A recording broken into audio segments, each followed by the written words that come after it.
a lot of things have been documented. But the Tamil migration has not been systematically or academically documented. However, I'm very, very happy that this is happening. And I'm also happy that this book is going to have a sequel because they are starting the next set of work to bring the latest data, and the latest data is also going to have the impact of pandemic on migration. That is going to be the additional advantage of the next edition of this book. But I'm really happy that Professor Irudaya Rajan and Professor Bernard Sami could make it here. Professor Irudaya Rajan heads the Center for Migration Studies in Thiruvananthapuram, and Professor Bernard Sami is part of the Loyola School of Social Sciences, and I'm very happy that both of them could come here. And may I request Professor Bernard Sami to give an introduction to the book, and then we'll go to Mr. Irudaya Rajan to look at the salient features of it. Okay. Yeah, you can put that, sir.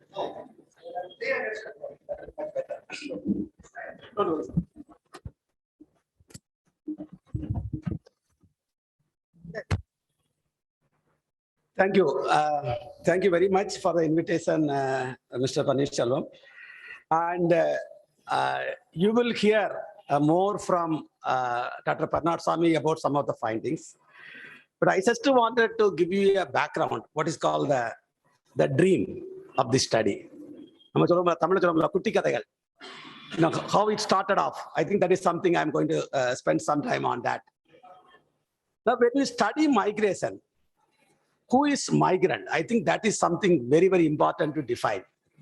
Migrants. Who is migrant? We have seen during COVID-19, people were stranded in the airports in many countries and many states. We have trains, Sarmik train, Vande Bharat flight. So exactly what is migrant, we are defining in this book. So you have to look at our book, the definition, what we define. That is very important. If you cannot read the book on somebody's definition, we have a single definition. Somebody who is born in Tamil Nadu, living anywhere outside Tamil Nadu, but within the country, we are calling them internal migrant. Anybody who is from Tamil Nadu, born in Tamil Nadu, living anywhere in the country, we call them internal migrants. And anybody born in Tamil Nadu, living anywhere in the world outside India, we call them international migrant. I think this is the two definition we are using throughout the book. Throughout the book, we are using this.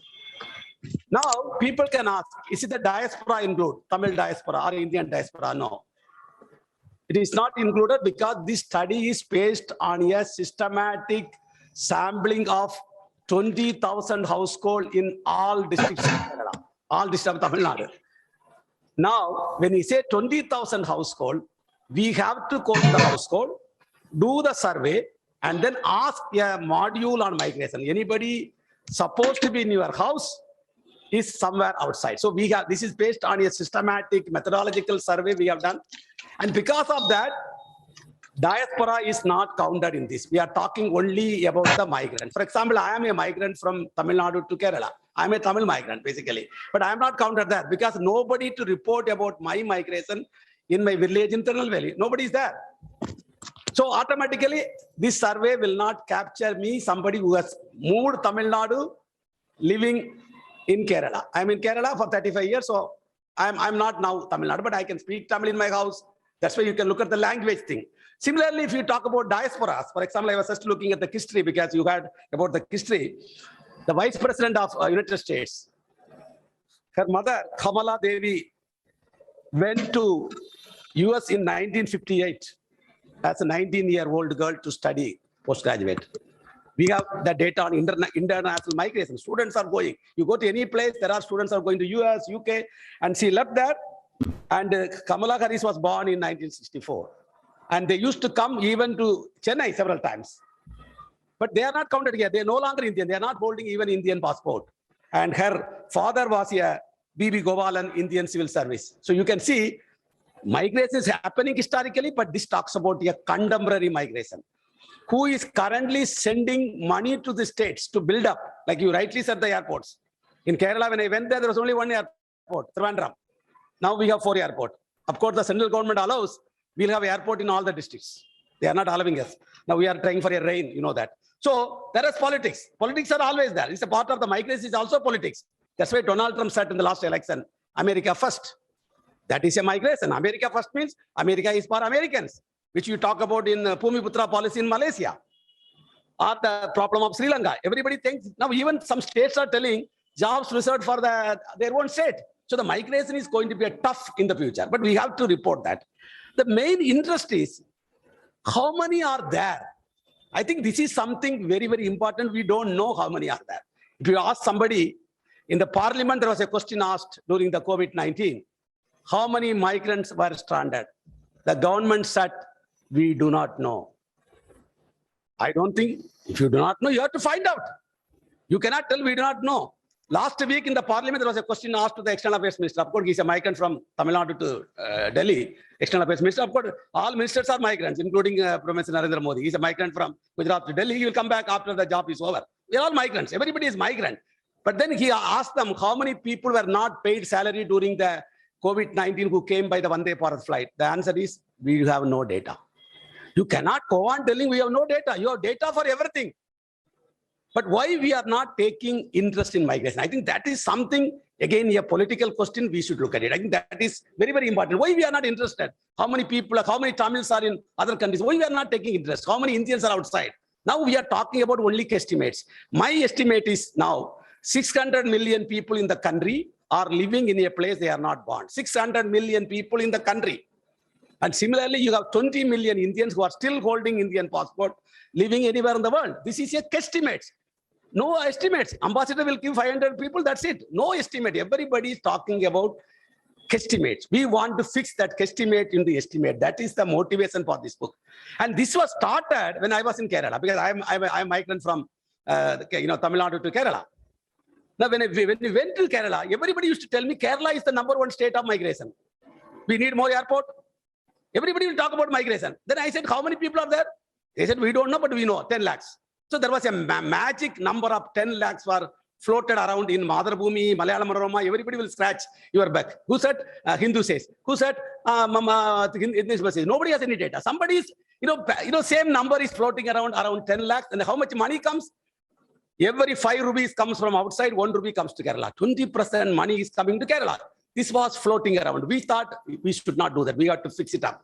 That's why we developed a methodology to study migration. The methodology was developed by myself and Sakaria to do the study in Kerala to fix this problem. I don't want anybody to say, we don't know. We should say, we know. That is what we started in 1998. We did the first Kerala migrant survey in 1998. Not now, 25 years back. In 1998 we did. And we did it in Kerala 8 times. Tamil Nadu, we have done only 1 time. We want to try second time. This year, we did 8 times. And I visited several times to Tamil Nadu to talk about that to several secretaries. Sir, migration is not interested because they are not part of the vote bank. Vote bank politics, they are not there. Vote bank politics is about religion and caste, which is happening in Uttar Pradesh. We see them. Anybody talks about migrant? They were all ran during the Sarmic train. We are not talking about that. No election manifesto will talk about migrants. Now we are talking about Sri Lankan refugees because there is some Tamil we are talking about. Otherwise, these migrants were not part of the so-called voting politics. You are having the urban body elections. How many migrants can vote who came from other districts or other states? There is a migration issue to be handled politically, but you should have a number. Number is very important. So I was convinced several states to do this survey. I convinced in 2018, 2098, I have done the survey in Kerala. Then we did in Goa in 2008. We did in Punjab in 2009. We did in Gujarat in 2011. And Tamil Nadu, we took 17 years from Kerala to do a survey because I was always feeling, I have done for Kerala. Kerala people talking about data. The CM is giving data. Economic Review has a chapter on migration. Why Tamil Nadu? Because there is some love for Tamil. Because I was born in Tamil Nadu, so there is some love. I thought I should do this. It took me 17 years to convince somebody in the government side to do a survey. That is the result of that. 17 years we took. And I'm convincing now many states. Telangana, we had a meeting now. Telangana government want to do. I told them we have done for Tamil Nadu. I went to Jharkhand. Chief Minister is very much interested now in Jharkhand. So we are trying to promote this model, and Kerala model has been expanded to now Tamil Nadu. Why it is important? Something very important. When the COVID-19 hit, we know that migrants were suffered. And I was put as an advisor to CM along with many people in Kerala. And everybody looking at me, why you are here? You are not CPI. I said, I don't know. Chief Minister wanted me to the committee because migration is the issue. Then he asked me, how many people are likely to return from the Gulf? I said, we have 20 lakhs. My estimate is at least 15% people will come. Then I said, get ready with 300,000 beds when the Vande Bharat flight comes in. Kerala is the only state in the country, went to the government and even to the Supreme Court, we are ready with beds. Please bring us Keralites. Then I told the Kerala CM, there is no Kerala passport, only Indian passport. You can't take, like you are talking from Sri Lanka, they came and took, you cannot do. In Kerala, Tamil Nadu Chief Minister cannot go with a flight. I'll pick up Tamils from some place. You can't do because we don't have Tamil passport. We have only Indian passport. He is the only one because he had some data. Other states have no data on that. So I think that it is very important to do this crisis period. You need that. And I want to conclude. One dream of mine is completed by doing this survey, and I want to do the second one. We are talking with the government, and they are very keen to do the survey because they would like to know, because what is the finding is completely rechanging because of the COVID-19. Wave 1, wave 2, we are talking about wave 3, maybe wave 4 will come. But who is affected by COVID-19 is only migrants. I was telling to the government of India, look here, if you Google it in the Google, how many countries COVID is present today?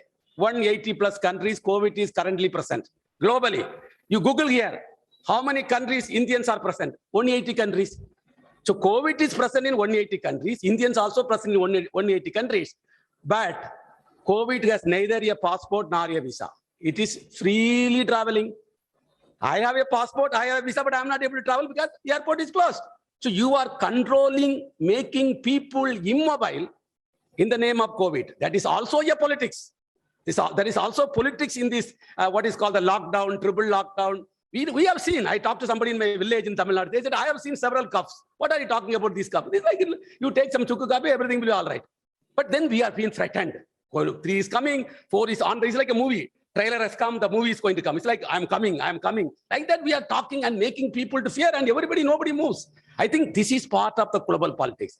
My dream is within next 4 to 5 years, every state in this country should have a migration like this, a report. I think that is the dream. And I think Kerala, Tamil Nadu is going to start now. Kerala will be starting next year, 23, because it should be done every 5 years. Because 5 years like elections, 5-year migration will change. We did in 2015.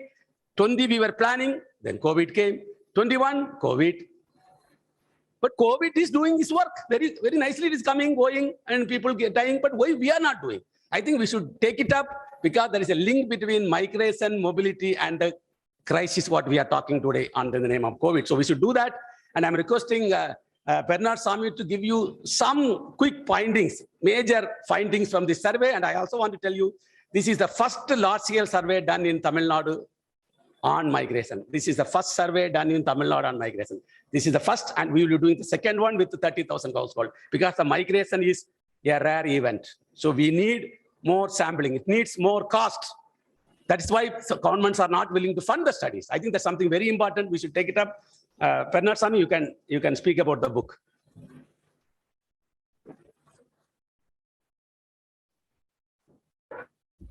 Thank you, Dr. Rajan. Mr. Panneerselvan, Pugar Gandhi, and others, my good friend Sundar. Thank you very much for the opportunity given. And to introduce the book, Tamil Migrants, Dr. Irudaya Rajan has given the complete background to this book on migration. And for the first time only in 2002, we made an attempt to understand, how many Indians are living outside India. That was the time the Singhvi Commission was appointed in 2002. And it was a Singhvi Commission which gave the number, which Dr. Irudaya Rajan said, 20 million. And he also said that there are 20 million Indians who are working with Indian passport. Having said this about the number,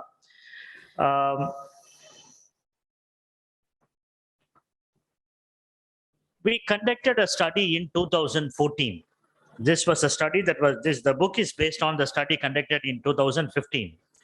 2014, we had a pilot study, and based on that, we wanted to go for the 2000 Tamil Nadu migration study. Dr. Rajan mentioned to you about the KMS, Kerala Migration Survey. With the 8 rounds, they have an exact number of how many are out of Kerala. They have a well-established structural, they have well-established structure, NORCA, non-Keralite affairs. Now the chief minister is heading that. And every time one minister will be fully in charge for that. Now the chief minister is heading that.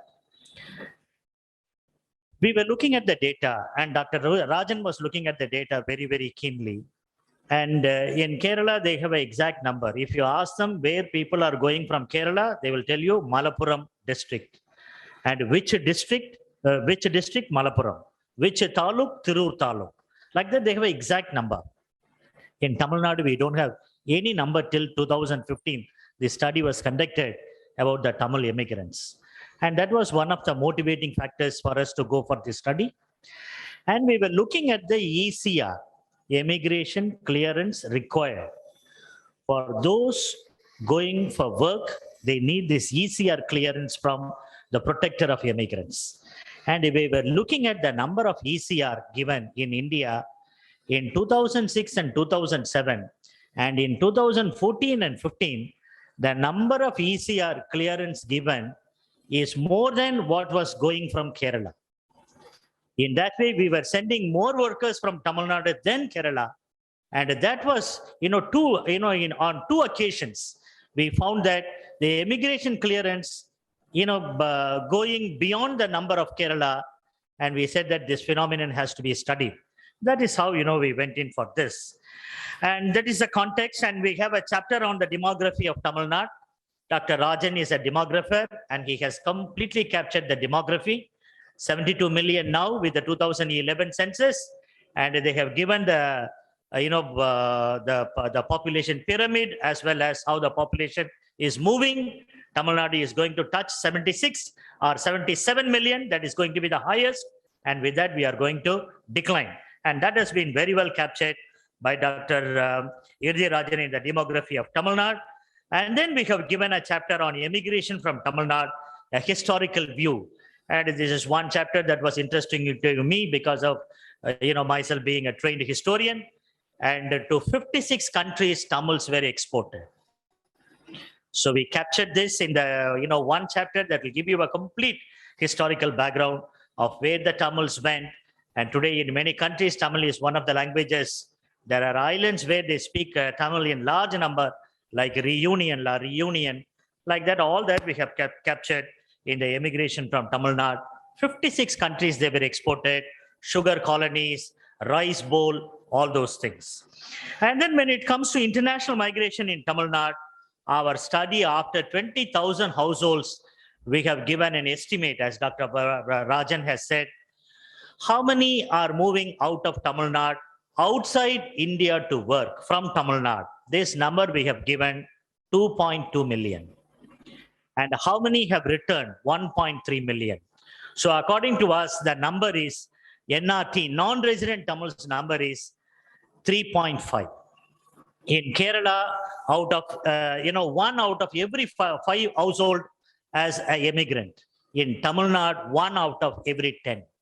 So 1 out of every 10 household in Tamil Nadu has an immigrant migrant working outside India. So that number we were able to give, and that is a number we have given based on, the international migration. And we also have captured the internal migration. Somebody was asking before this meeting about, how do you, you have number of people who are moving within the district, within the state. And there is one chapter in this book which also deals with, based on the NSSO and census, Dr. Rajan has captured intra-district, inter-district, and interstate migration. So that also has been captured in this book in one of the chapters. And we also have given a chapter on remittances. Kerala economy is a remittance-based economy. Tamil Nadu economy is based on remittance economy. But many people are not aware of this remittance, where the money comes from. Dr. Surya Narayanan from Madras University, who is writing a lot of articles in the Hindu, and he used to say that the Indian diaspora, they may have their heart for India, but their bank balances are with Swiss banks. The laborers who go from here to Gulf countries, they are the ones, who faithfully remit the money back to the country. And that is how, India gets this huge remittance. 72 billion at the time of writing this article, and India was the highest at that time, and even beating Mexico and China. All of us know that the Chinese diaspora lives all over the world, but India has overtaken Mexico, which lies, right, it was right under USA. Mexico, beating China. India stood at 72 billion. And how much is coming to Tamil Nadu? 68,000 crores for Kerala, and a little less to Tamil Nadu, 61,843 to Tamil Nadu. So this is a big number, and we have to take into this consideration. And when the migrants are sending this money, are migrants protected? Migrants who are going for work to Gulf countries and other countries. And another thing we have also found in this study is, in Kerala, migration means Gulf migration. In Tamil Nadu, it is not. People going in large number to Southeast Asia. Singapore comes. Our study shows that 4.1 lakh to Singapore, and 4 lakh to UAE, and 3.5 to Gulf countries. Nearly 1 million Tamils are living in Gulf countries, and 4.1 lakhs, of migrants in Singapore. Cultural relations, and also where the Tamils went for, through indentured labor and other things I told you. And migration and employment is another chapter where there is one chapter on causes, cost and financing of migration. When an ordinary worker leaves Tamil Nadu for work, how much money he spends? That we have calculated, and our calculation is 1,08,112 rupees. In Kerala, a person spends only 76,000.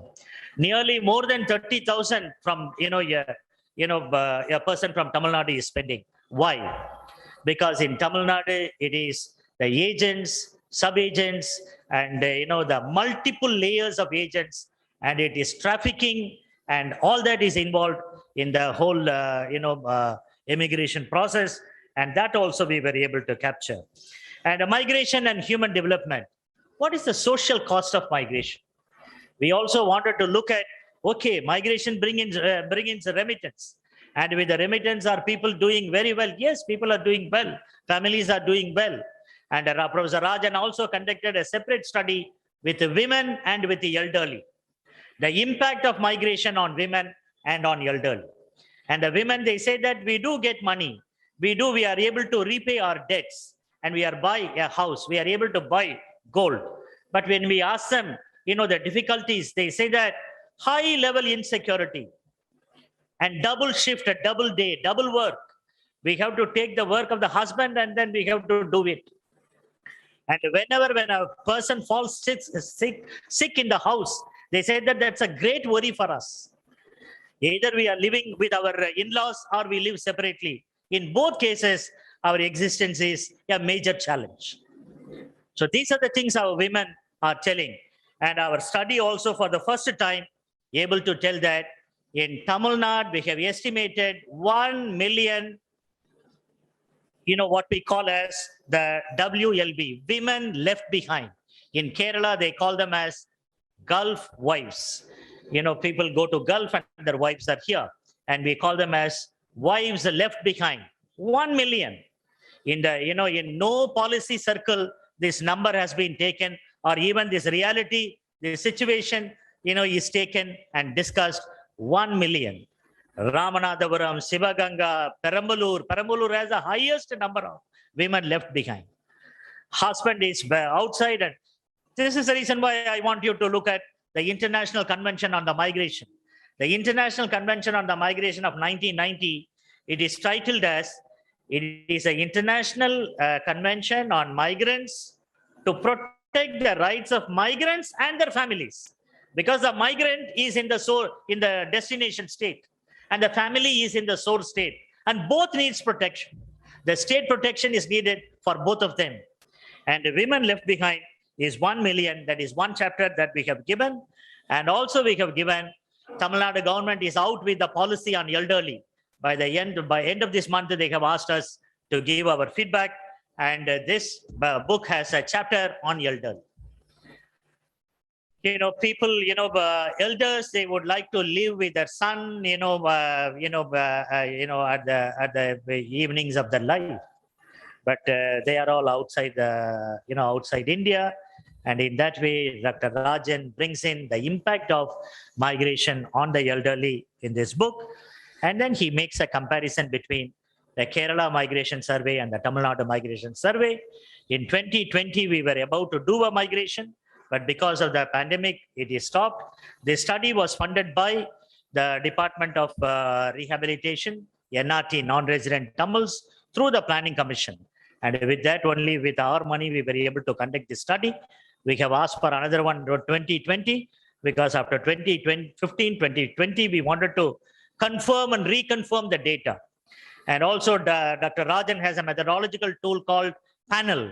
What is panel? You revisit 10% of the houses you visited during the first time, so that we will come to know, what is happening. Is migration static or dynamic? Migration is dynamic. The corridors of migration are changing. Migration is a continuum. Right? People go, after 3 years they come, again they go. The cycle continues for 20 to 30 years. And the latest trend, both of us wrote an article, and it is coming in the Rutledge from Tamil Nadu during the pandemic period, before pandemic and after pandemic. What we see in Tamil Nadu, the laborers are going for what they call shutdown work. Tamil Nadu workers are not going for 3 years and 5 years like the earlier times. Now they go for 3 to 6 months and then they come back. And the vulnerability that goes with, the shutdown work, we have captured in our article that is going to come very shortly in the, yearbook, migration yearbook, which both of us have written. Finally, our recommendations, we said that like Kerala, Tamil Nadu should have NRT. Yeah, they have established the non-resident Tamils. And this budget session, the government has made it as a Variam, as a welfare board. And now they are yet to, nominate members for that. Then only we will have a Variam. But more than a Variam, more than a welfare board, like Kerala, we need a ministry. Have you seen the newspapers yesterday, day before yesterday? Pinarayi, the chief minister of Kerala, is in Gulf countries. And the Gulf countries, the minister, he speaks to them in Malayalam and he thanks them in Arabic. Most of the newspapers, carried this news.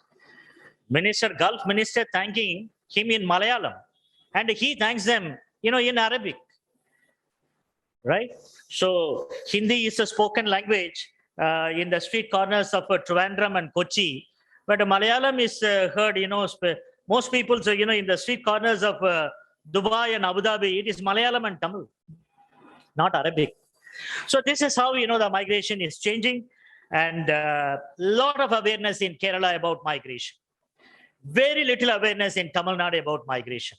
There are films and there are FM channels, at least half a dozen FM channels in Kerala. They speak to the ones who are working in Gulf, Abu Dhabi, Bahrain, and all the places. But in Tamil Nadu, we are not aware of our own migrant workers. And in Kerala, every year in the election, in the last 20 years, at least 6 to 10 of the returnees are elected to the assembly. So in the assembly, they raise the questions whenever something happens to migrant workers in the Gulf countries. The chief minister, to whichever party they belong, they don't forget to visit their men in Gulf every year. The chief minister of Kerala goes every year to Gulf countries to meet their men. How many times our chief ministers have gone? The number is almost the same. So this is a question. These are the questions we are also raising. And this is how, the book has 17 chapters. And today it is available for sale by the Orient Black Swan for 800 rupees. And this is 1,095. That is the rate of the book. So those of you who are interested, you can buy. But meanwhile, we can continue the discussion. Over to Dr. Panneerselvan.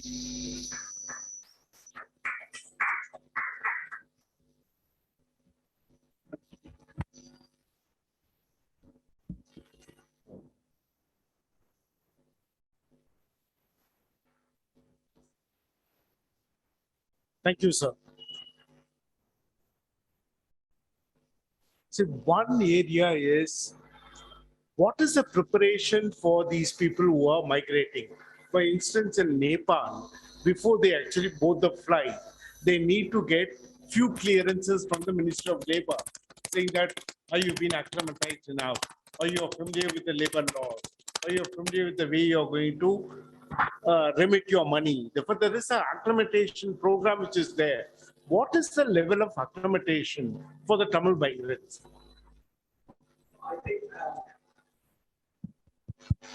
I think you have made a very important point. We call them pre-departure orientation program. It is run by the government itself.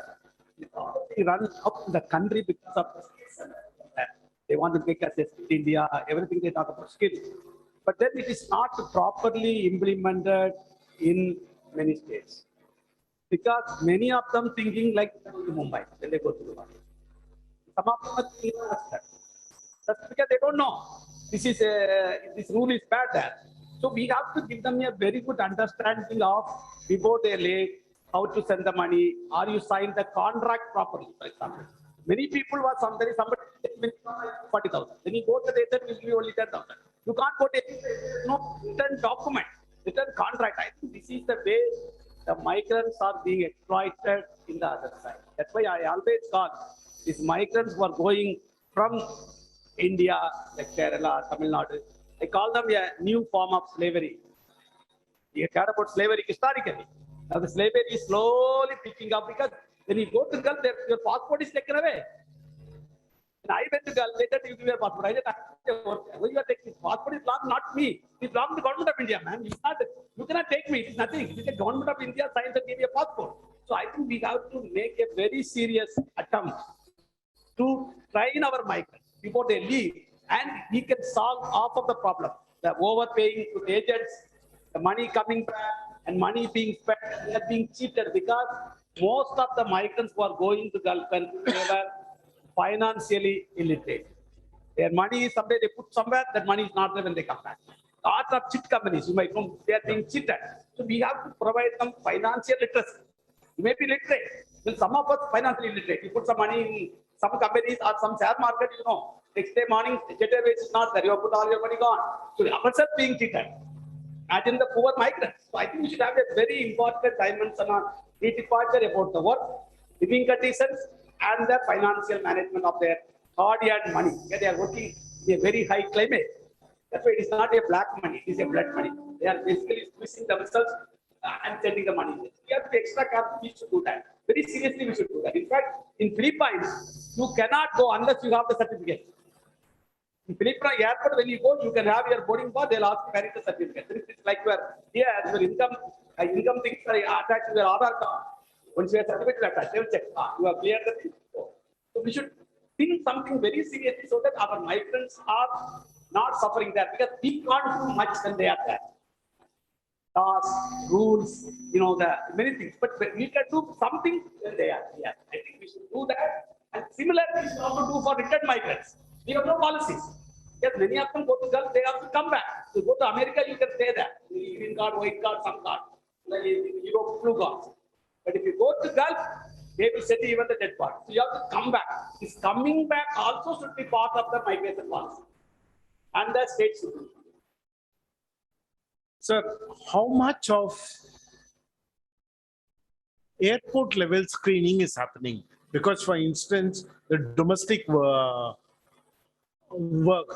and this domestic workforce is nearly 90% women. If you're looking at through a gender lens, the domestic work is full of women. And what is the role of the airports in this entire immigration? They say that the airports are not actually effective because there is a policy, but that policy is not getting implemented. And people are actually moving with even tourist visa or visa on arrival? Can't they make out somebody is going for employment or going for as a tourist? See, this can be done very easily, but I think we are not doing that. Anybody want to go to outside, they will check if you have a visa or not, then they'll give you that, go inside. So for the workers, we can look at their contract. We are not, it's a facility. That's why you should have even a separate queue for workers. You go to Philippines, there is a separate queue for migrants. Suppose you are going for a job to UK, you are also standing in the same queue. Like you are going coming yesterday. But this is not going. You should have a separate queue. They have a separate queue for return migrants. Then they come with a lot of luggage. You are coming to UK, you have to stand with them. That should be like separate. People going to Dubai. Then you can do a lot of, we can do small things to make them good. But we are not doing that. That's why I said at the beginning, in our policy framework, in our thinking, migrants does not exist. That is what happened in the lockdown. We never imagined lockdown announcing at 8 o'clock and telling at 1 o'clock everything will be free.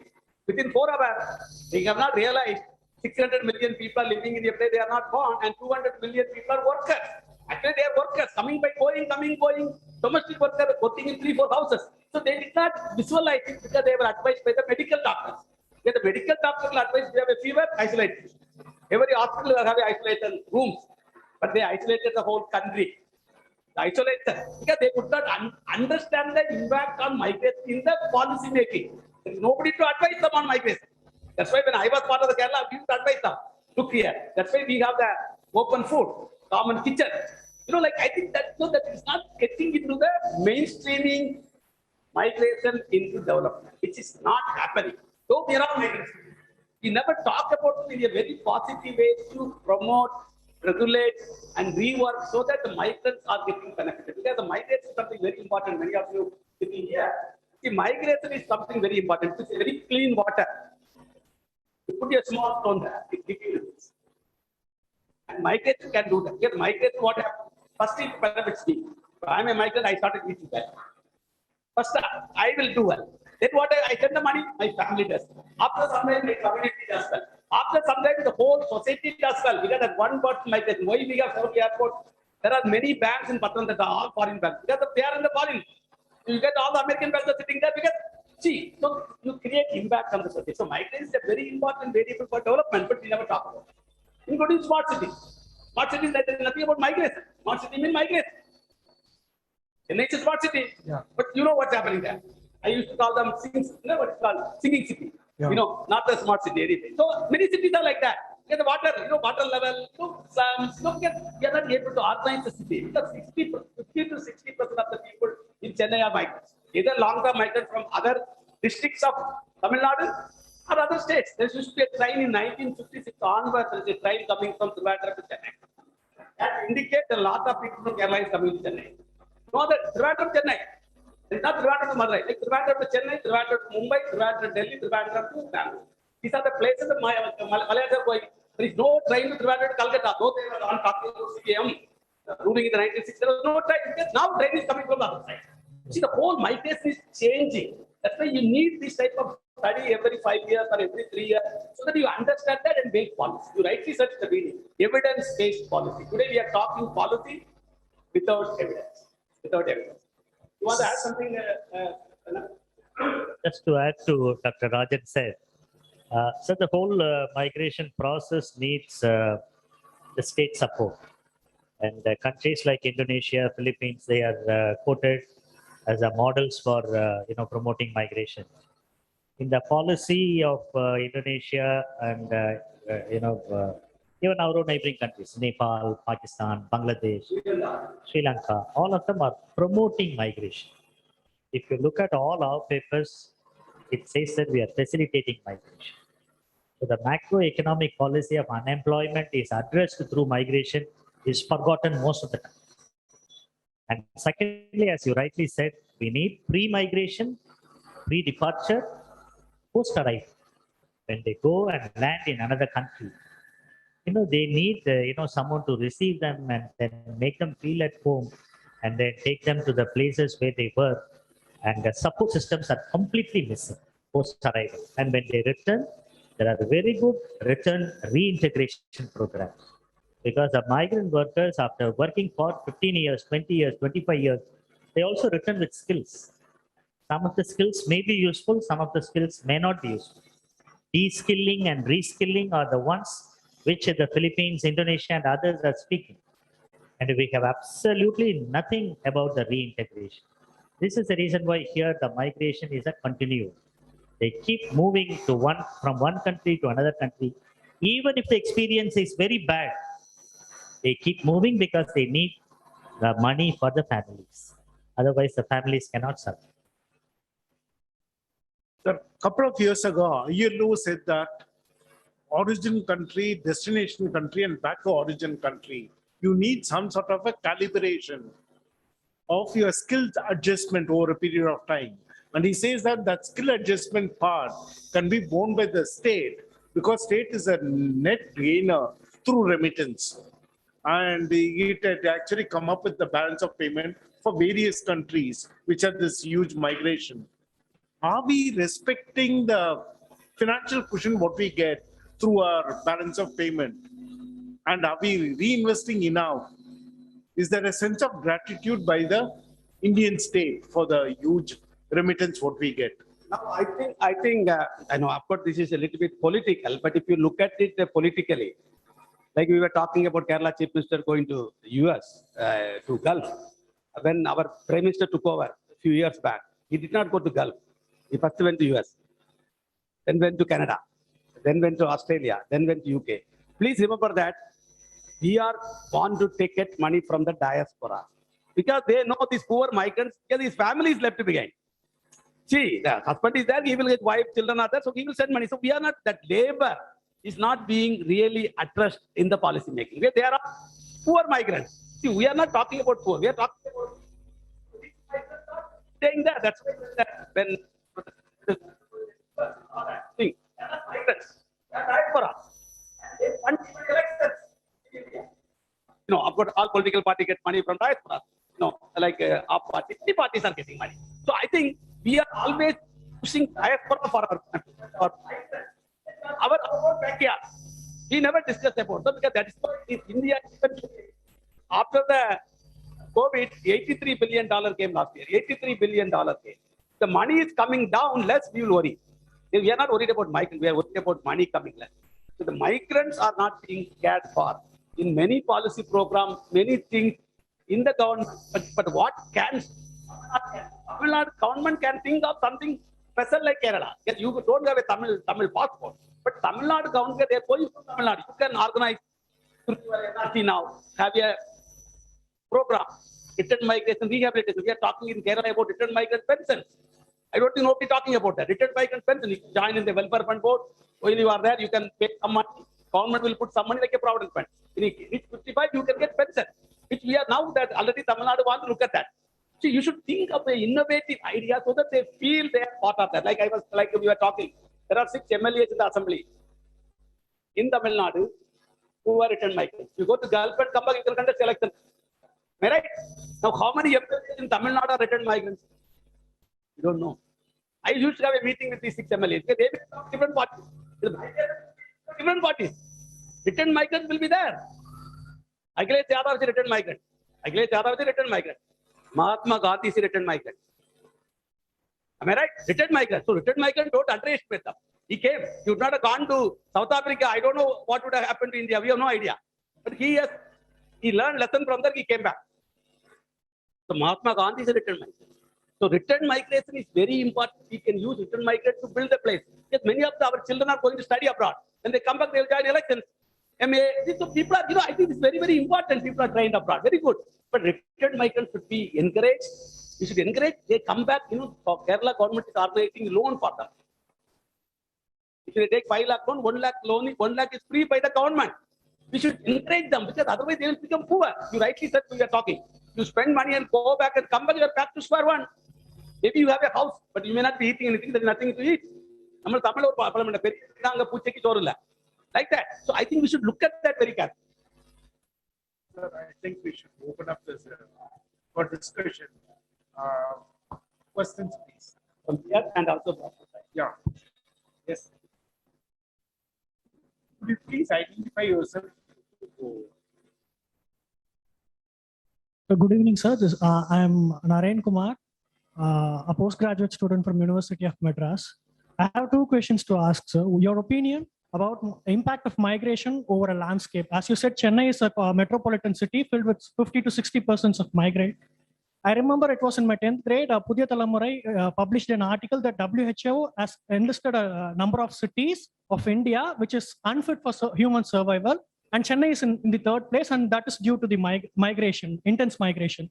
So I just want to know your opinion about the impact of migration over a landscape. And the second question is, when it comes to migration, why it is always focused on a capital city? Like being a mass communication student, each and every district of Tamil Nadu, each and every district, there are colleges in each and every district offering a mass communication course, whether it is BSc Visual Communication or BA Journalism. But when it comes for job, we have to migrate to Chennai because Chennai has intense number of media houses that we have no other go that we have to migrate to Chennai, which is the capital city. So when it comes to migration, why it always focuses on the capital city? These are the two questions. No, I think this is being talked about several years. Because not only that Chennai, I told singing city, it's a dying city.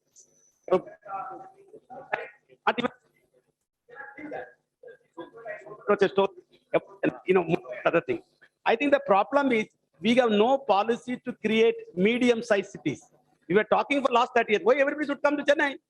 You can be in Madurai. You can have small clusters. Now what Bombay they are trying. Being are not.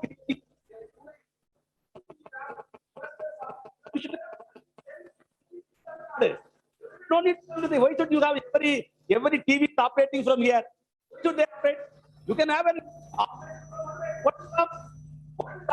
That's what we have to think. So we are not putting policy saying that no more new TV studios or will be given grant here. You are no more new colleges. Here. Kerala, I know. Any college I go, that will be Malayali. Even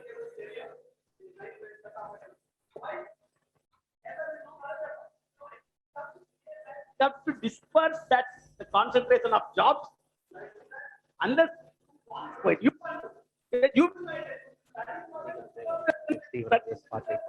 study in Trichy, get the opportunities for your education, aspiration. Because what happens with the young people is that you have more aspiration than your agreed.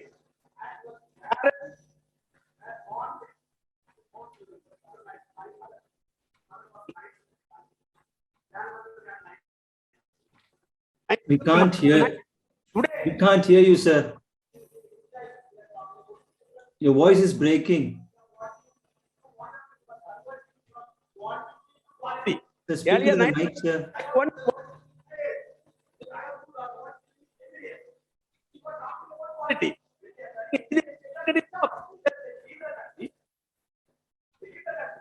That job creation should be come in different pockets. I think for that we have to innovatively think how to. We call them de-urbanization. See, one time come, people will go because suppose it's so much smelling in the city. You will go. He may be now once he retires, he will go back. Yes, why should be there? He has a job in Chennai. Now he has finished the job. He may leave his children here because they all got married here. You will go back. That's why people will move to their cities because none of them are in Bombay. Like for example, I can come work in after retirement. A good house, good hair. I have a lot of forest, lot of near Kutala, my house. So I can go. I will go back because my job. You are coming for a job. Am I right? When the job is over, you can go back. I think that is going to pick up in many states. Even New York people are talking about that. So that is going to come back, but we have to create more cities. That's the plan of the smart cities. But smart cities, again, they are investing on that. They are talking about new. Just speaking to the mic, sir, we can't hear you. It's being expanded. And it's also very costly. That's why the migrants are getting 30 to 40%.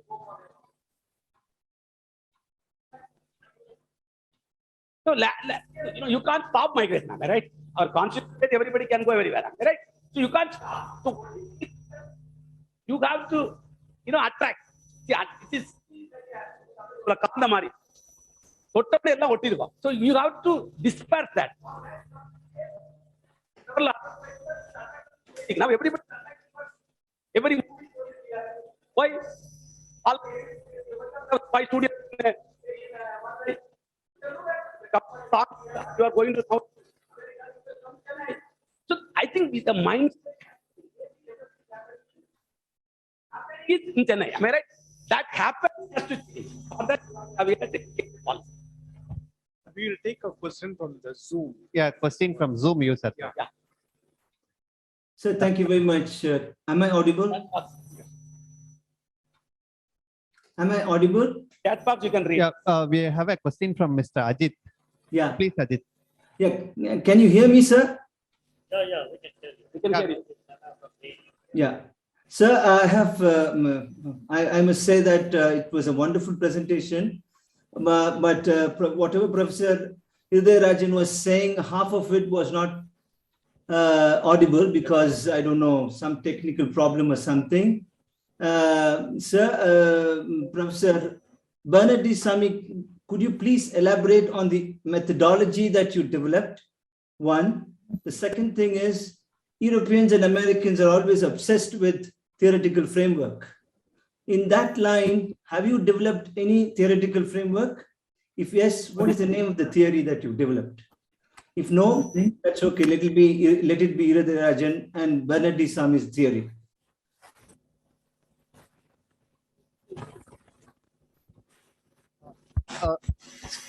Mr. Ajit, can you type the question? So we are not able to hear you properly. There are some few chat box, something. Can Yeah, you put the chat you box? can type in the chat box. So Just open the chat box.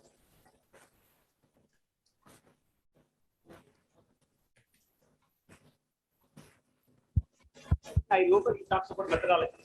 Methodology require more time. So, methodology, no. Just the technical. Hello. So just to add to what Dr. Rajan said, because many of us are here, and the question should not be who is a migrant, who is not a migrant, migration good, migration bad. We are not getting into that discussion, and I think freedom of movement and freedom of travel, all that are fundamental rights. People keep moving, and that has been the part of humans since the beginning of the civilization. So we are not.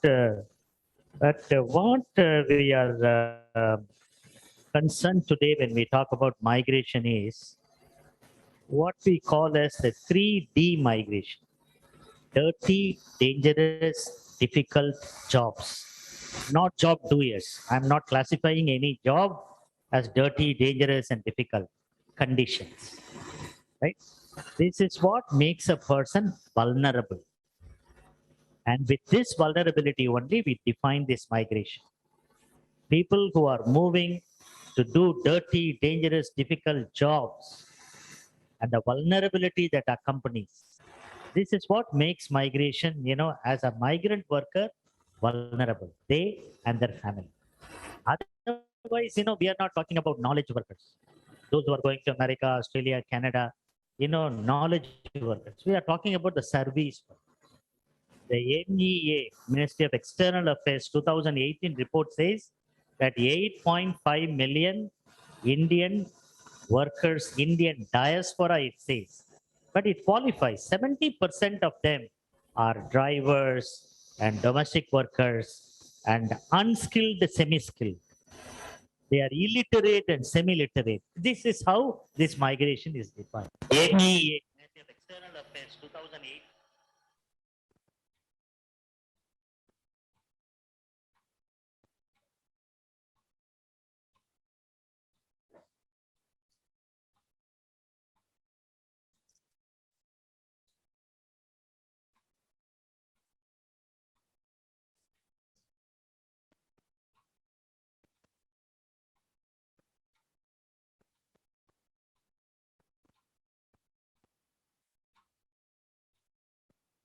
Can't hear anything. I can't hear anything. Mike.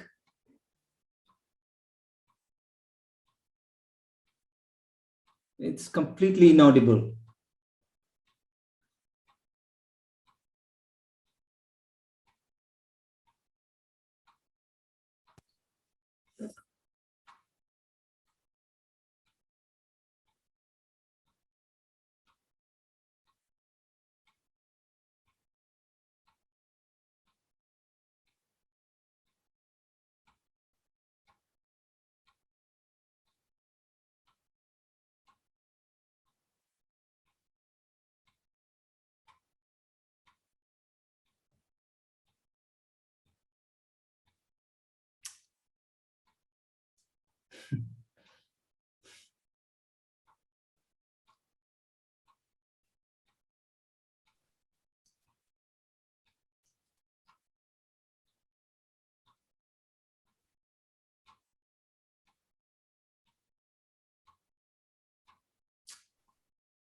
I can't hear anything. Oh, Sir, I'm not able to hear you at all. Your mic